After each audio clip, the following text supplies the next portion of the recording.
We've been taught to believe the answers are out there, that wisdom is something we chase, that clarity lives in books, teachers, gurus, anyone but ourselves.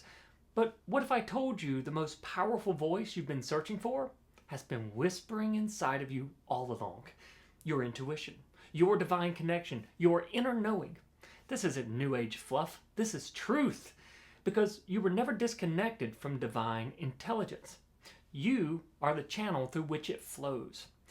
And when you learn to listen to that channel, when you trust what comes through you, everything changes. I'm Mike Oglesbee, and in this video, I'm going to help you remember who you are, clear the static, and reconnect with the power that's always been yours. Let's begin. Let's talk about the biggest illusion we've been programmed to believe, that wisdom lives outside of us. From the time we were young, we were taught to obey, to submit to authority, to doubt ourselves, to mistrust our knowing. Be realistic. Stop dreaming. Who do you think you are? These messages weren't just words. They became codes. Codes that taught you to look outward instead of inward, an outside-in model of thinking. Codes that made you question the guidance rising from within. But here's the truth. You were never disconnected. You were distracted by fear, by noise, by conditioning that said your power lives elsewhere. But your clarity, your answers, your direction, they've always been available through you because you are the channel. Being the channel doesn't mean you have all the answers. It means you have access to and the guidance to attain them. It means you no longer chase external permission to trust your path. You no longer outsource your truth to someone else's opinion. This isn't about ego. This is about alignment, spiritual sovereignty, owning the divine intelligence that flows through you and letting it guide your next step. When you remember that you are the channel, you stop forcing things that don't fit in your life. You feel when something is right before it makes sense, and you also recognize when things feel off. You trust your energy more than other people's expectations. And that's when life starts to align. That's when you begin living in flow, not because you planned it perfectly, but because you listened deeply. One of the empowerment principles I teach and live by is that life is here to help you. Everything life does to you is ultimately for you. The pain, struggles, difficulties, and yes, even the letdowns are all designed to shape and mold you from the inside out so that you can step into your highest purpose in life. We just typically don't have the foresight or insight to understand it, nor have we been taught to understand the language life speaks.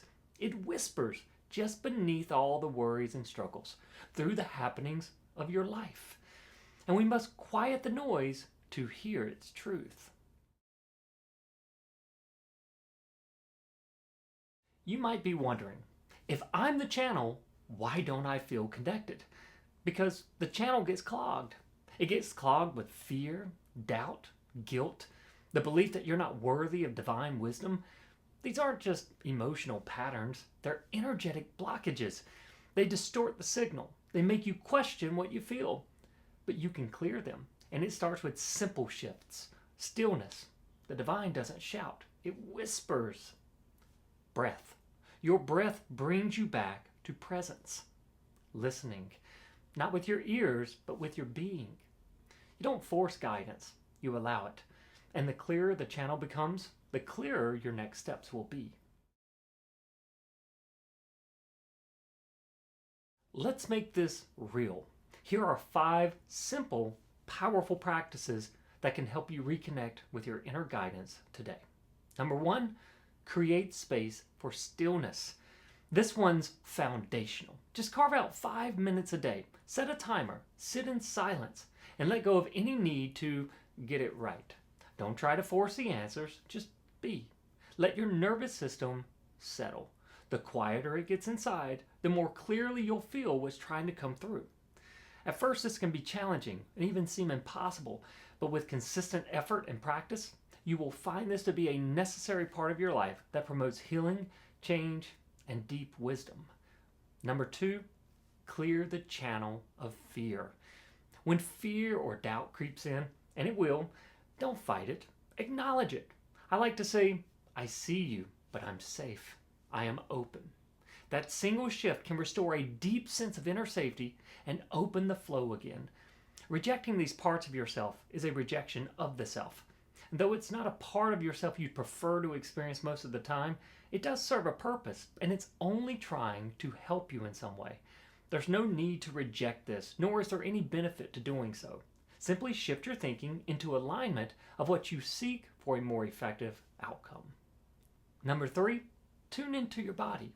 Your body is always communicating. If something expands you, if you feel light, energized, and open, it's usually aligned. If you feel tight, anxious, or drained, that's a sign to pause and look deeper. Your body is your antenna. Learn to read the signal. There is much to be said about understanding our emotions and what they are telling us.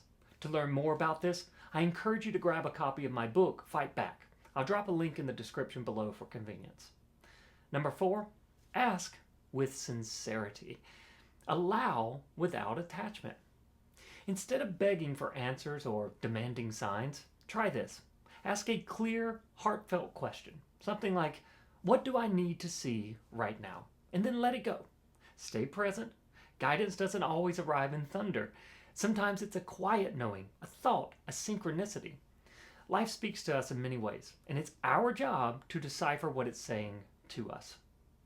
And finally, 5, act on what you receive. This is how trust builds. When something feels clear, a nudge, an idea, a truth, don't ignore it. Act on it, even in a small way. Every time you respond to your inner wisdom, you strengthen the connection. And that's when the channel becomes effortless. Think of this as a muscle. It's not always strong in the beginning, but with consistency, it grows. I once worked with a woman named Cheryl. She came to me overwhelmed, lost in a fog of indecision. Every time she tried to move forward, she second-guessed herself. She'd ask friends, search online, overanalyze every option. She said, Mike, I feel like I've lost myself. What I helped her realize was this. She hadn't lost herself. She'd just stopped listening.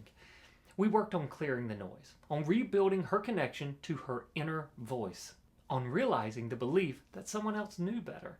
And in just a few sessions, she began making bold, aligned decisions. Not from fear, but from clarity. Because when she stopped seeking, she started listening. She remembered that she is the channel, and so are you. You've had access to divine intelligence all along. You're not waiting to be chosen. You don't need a certification to trust your inner wisdom. You are the instrument. You are the receiver. You are the channel. So stop doubting your knowing. Stop outsourcing your peace. Stop delaying your alignment. Breathe. Be still. And remember, everything you need to move forward is already flowing through you. You're not separate from the divine. You are the vessel for it. Drop a comment below. Let me know, what did this wake up inside you today? Tag someone who needs to remember who they are. And don't forget to grab your free copy of Fight Back at the link below. Let's go.